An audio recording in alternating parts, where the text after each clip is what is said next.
Hello, and we are back on the Perinatal Podcast. I'm Meg Duke, and I am here on a mini episode to read you your stories, which, as always, I am so grateful to have. Actually, I've been dying to tell you all since the one from a couple weeks ago with a no thank you bite. I have been using, and my oldest is almost 6, and he has started to say, like, this is my no thank you bite.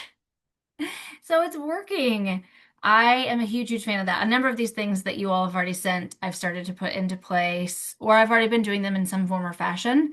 So I hope so many of you are able to do some of these as well. And I'd love to actually hear from you. So shoot me a DM or a comment. If you're watching on YouTube, put it in the comments, or on Apple or Spotify, wherever you get your podcast. I'd love to know what your thoughts are, or certainly write in a story and I'll read it on the show here too.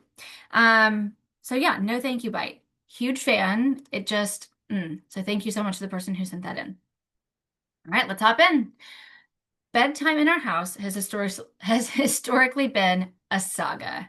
The biggest battle, toothbrushing. One night, instead of repeating myself for the fourth time, I just quietly walked into the bathroom and started brushing my own teeth.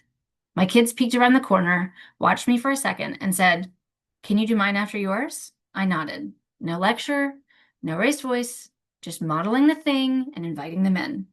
Now, sometimes when the resistance shows up, I just go first. It reminds me that parenting isn't about convincing, it's about connecting. And sometimes the softest approach is the strongest one. Amen. Sometimes the softest approach is the strongest one.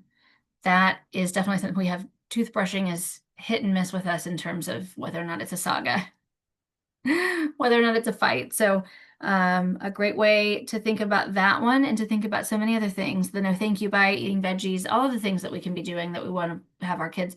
And sometimes we do have to be a little more forceful, and sometimes the softest approach is the strongest one.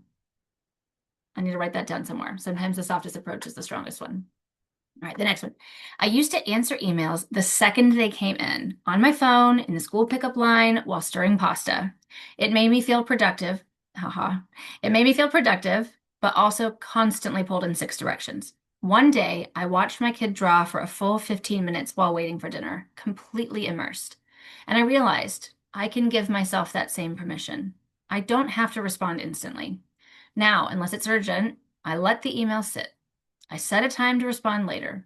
The world doesn't end, and I get to be present for the actual life happening in front of me.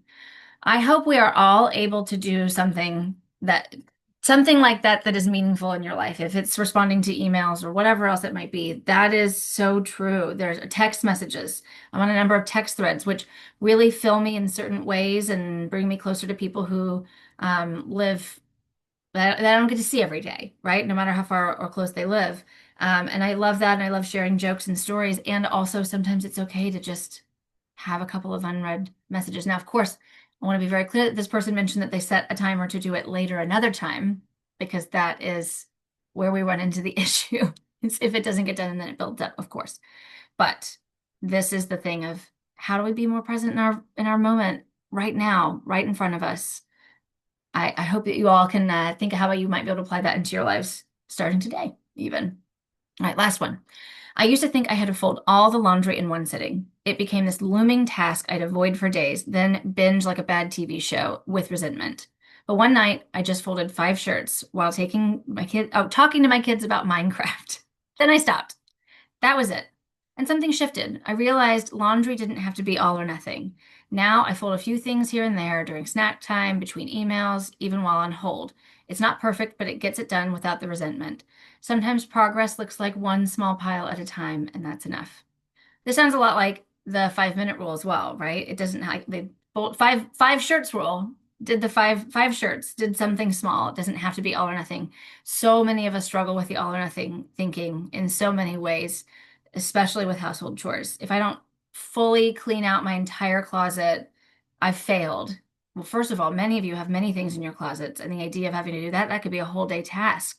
And when are you ever going to have a full day to sit down and do something? And so if you can change your mindset of, I'm just going to look at the sweaters today, or whatever that is inappropriate for you. Obviously, if you're listening to this right when it comes out, it's summer. So, but summer, that might be the best time to look at your sweaters, right? When can I get rid of some of these that I know I don't need any of them right now in the summer? So Avoiding that all or nothing thinking, looking into the nuance and the subtleties of things, getting small victories here and there to kind of boost morale and to stop having things feeling so overwhelming.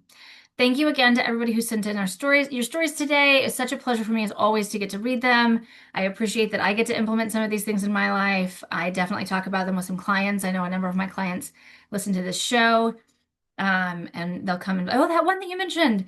And so that's always fun too, to spark different conversations with other people or even just internally. So be curious, not judgmental, and we will see you next week on the Perinatal Podcast.